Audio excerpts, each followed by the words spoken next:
मला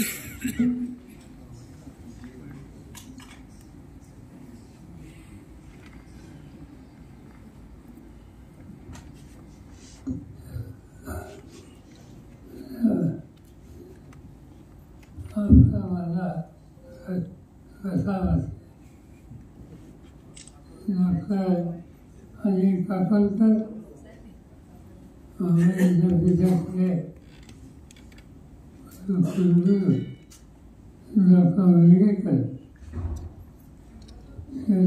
माहित आहे सवाल संघाचा कार्याध्यक्ष सुप्रिया सुळे सलीम दरबारी या ठिकाणी उपस्थित असले सवाल संघाचे संबंधी आणि विष्णू मेहराजी संस्थेचे संबंध असता असलेले आपण सगळे बंधू वगैरे आणि विचारतो आज चार शाळांचे 41 उपदेश शाळांच्या वेळेच्या नंतर आणि काही लोकांनी बसून या संस्थेची स्थापना करायचा निर्णय घेतला.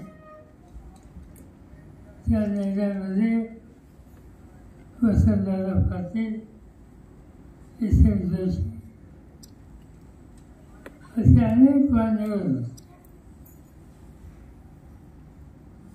आज ही संस्था नावारूपाला आली आणि महाराष्ट्राच्या अनेक जिल्ह्यामध्ये याच्या शाखा आहेत आणि याचं काम त्या ठिकाणी सुरू आहे. विविध क्षेत्रामध्ये काम आहे. शैक्षणिक असेल, सरकारच असेल, कृषी असेल, आदिवासी असेल, महिला असेल, सुशिक्षित समाज हा असेल, या सगळ्यांच्यासाठी वेगवेगळे कार्यक्रम अनेक मान्यवरांच्या नेतृत्वातून या संस्थेच्या मार्फत केले जातात. संस्था वेळेच्या नंतर त्याचं जे योगदान असतं त्याचं स्मरण नव्या पिढीला राहावं त्याची काळजी ही संस्था घेते. चव्हाण साहेब एका सामान्य कुटुंबात असं व्यक्तिमत्व स्वातंत्र्याच्या चळवळ अतिशय मोलाची कामगिरी त्यांनी केली. स्वातंत्र्य मिळाल्याच्या नंतर त्या स्वातंत्र्याचा आज लोकांच्या जीवनामध्ये परिवर्तनाच्या संदर्भात यावा याची खबरदारी त्यांनी घेतली. स्वातंत्र्याच्या आधी मुंबई राज्याच्या विधिमंडळामध्ये काम करायची संधी त्यांना मिळाली आणि जे स्वतंत्र झाल्यानंतर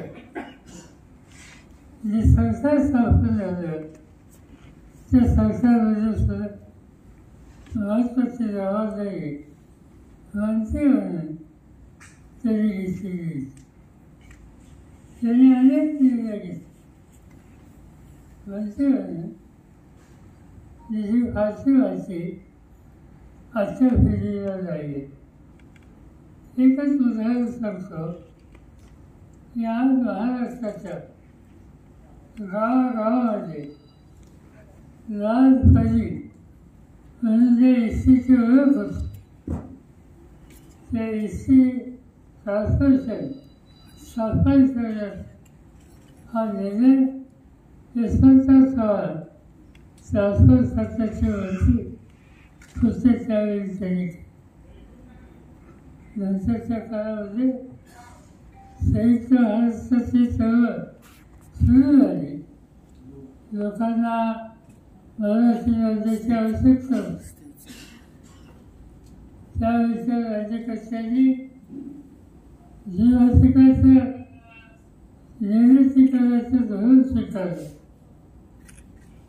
आणि सामान्य माणूस महाराष्ट्राची उभारणी आणि निवृत्ती कशी होईल यासाठी संघर्षही होता.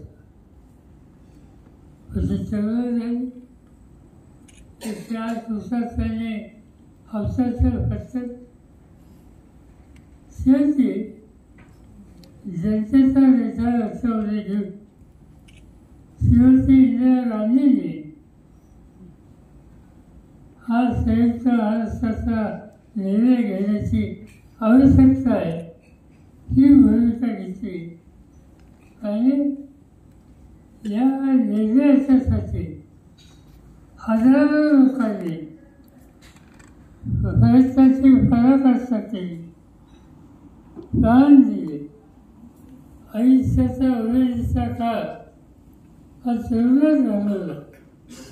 त्यांच्यामधून या राज्याची निर्मिती झाली आणि आपण भाग्यवान आहोत की या राज्याच्या निर्मितीनंतर पहिले मुख्यमंत्री म्हणून चव्हाण साहेबांना आपल्याला बघता आलं. चव्हाण साहेब एक आगळे वेगळे असे मुख्यमंत्री होते. ते उत्तम कशाचं बघ राज्य कसं करायचं, राज्य कोणत्या दिशेला न्यायचं या संबंधीचा विचार हा त्यांनी केलेला होता. त्यांच्या मर्यादित काळामध्ये मुख्यमंत्री असताना अनेक महत्त्वाचे निर्णय घेतले. महाराष्ट्र उद्योगाच्या क्षेत्रामध्ये कसा पुढे जाईल यासाठी त्यांनी MIDCची निर्मिती केली. महाराष्ट्र फायनान्शियल कॉर्पोरेशन याची निर्मिती केली. सिडकोची निर्मिती केली.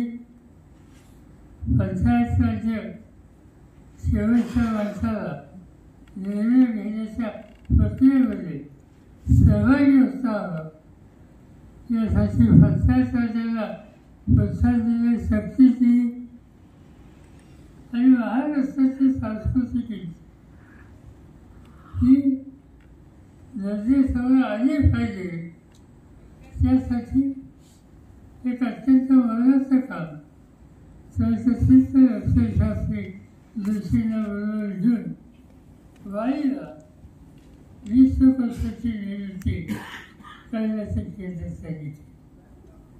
अशा अनेक गोष्टी आहेत की त्याने महाराष्ट्रात ज्यावेळेला चीनचं संकट आलं अशा वेळेला देशाच्या सीमेचं रक्षण करण्यासाठी त्यांना निमंत्रित केलं गेलं. त्यावेळेला महाराष्ट्र सोडून ते देशाचे संरक्षण मंत्री झाले. त्यावेळेला सवन सैन्य दलाचा आत्मविश्वास याच्यावर परिणाम झालेला होता. मी 2-2.5 वर्ष देशाचा संरक्षण मंत्री होतो आणि त्या काळामध्ये चीनच्या युद्धाच्या नंतर परिस्थिती सावरण्यासाठी चव्हाण साहेबांनी संरक्षण मंत्री म्हणून काय काय निर्णय घेतले तिचं सविस्तर वाचन मी स्वतः केलेलं होतं आणि त्यामध्ये एक गोष्ट स्पष्ट होती की ज्या वेळेला सीमेवर एक प्रकारची अस्वस्थता होती त्या जवानांचा आत्मविश्वास वाढवण्यासाठी चव्हाण साहेबांनी अनेक निर्णय घेतले आणि पुन्हा एकदा हा देश सावरला. ते अर्थमंत्री होते, गृहमंत्री होते, परराष्ट्रमंत्री होते, उपपंतप्रधान होते. या सगळ्या क्षेत्रामध्ये त्याची अतिशय मोलाची कामगिरी एका अत्यंत सामान्य कुटुंब त्यांचा जन्म झाला. कसलीही पार्श्वभूमी नसताना एक देशाला वरदान बनवणारा नेता ते होऊ शकतात हा इतिहास त्यांनी घडवला. त्यांच्या पार्श्वभूमीचा जर विचार केला तर एक गोष्ट कशी मला गमतीची वाटते. ते स्वतःची मुख्यमंत्री झाले आणि मुख्यमंत्री झाल्याच्या नंतर पहिल्यांदा आपल्या गावी गेले कराडला. ते गाव त्यांचं कुटुंब हे कशा प्रकारचं होतं त्याचं उदाहरण त्या दिवशी केलं. चव्हाण गेले कराडला आणि नंतर त्यांचा सन्मान झाल्याच्या नंतर ते घरी गेले. त्यांच्या वास्तुश्री विठाबाई त्यांचं दर्शन घेतलं. विठाबाईंनी विचारलं शेजाऱ्याला, माझा यशवंत काय झालं, इतके लोक का जमले त्याला, तो माऊलीला झाला तर तलाशी झाला. म्हणजे त्या माऊलीला तलाशी आणि माऊलीला याच्यापेक्षा दुसरं काही माहीत नव्हतं. अशी पार्श्वभूमी ज्यांची होती त्या कुटुंबाचं हे नेतृत्व होतं. आणि त्यामुळं साहजिकच आज त्यांच्या पुण्यतिथीच्या निमित्तानं त्यांचं स्मरण करणं ही तुमची माझी जबाबदारी. ही संघटना ही संस्था उभी केल्याच्या नंतर गेले अनेक वर्ष त्या संस्थेच्या वतीनं अनेक उपक्रम महाराष्ट्रात घेतलेले होते आणि त्याच्यामध्ये वेगवेगळ्या संस्थांमध्ये ज्यांचं योगदान आहे अशांचं स्मरण करून त्याचा सन्मान करणं हा एक कार्यक्रम गेल्या अनेक वर्षापासून आज संस्थेच्या वतीनं घेतलेला आहे. मला अतिशय आनंद आहे की यावेळेला डॉक्टर काकोडकर आणि त्यांच्या सहकार्यांच्या वतीनं निवड केलेली संस्था यशोमहिलांनी एक अतिशय उत्तम सेवाभावी वृत्तीची ही संस्था आहे आणि त्याची निवड त्यांनी केली. माझा आणि जिजी पालकांचा घनिष्ठ संबंध असतो. ते हल्लीच गेले पण अगदी गेल्या वर्षीपर्यंत दर महिन्याला काही ना काही प्रश्नाच्या निमित्तानं 2-3 वेळा ते माझ्याकडे येत असतात. काही प्रश्न मांडत असतात.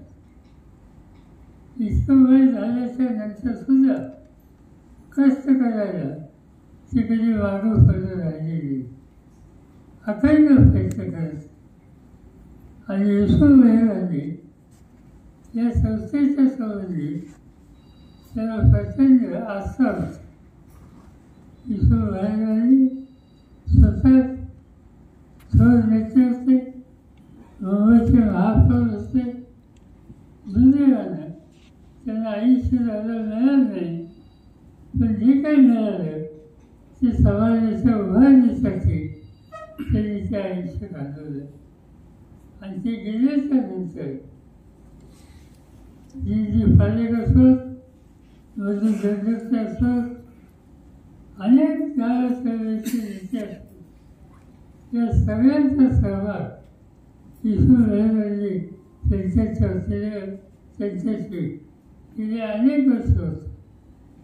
आणि खेड्यापाड्याच्या लोकांना त्यांच्यामधून स्पष्ट सोडवण्याच्यासाठी आणि स्वतःच्या पायावर उभा करण्याच्यासाठी यशोमहिलांनी संस्थेने आणि त्यांच्या सगळे सहकारी माहिती असतील, बाकीचे सहकारी असतील, त्यांनी कष्ट केले आणि ही संस्था एका उत्तम पातळीवर आणून होतो.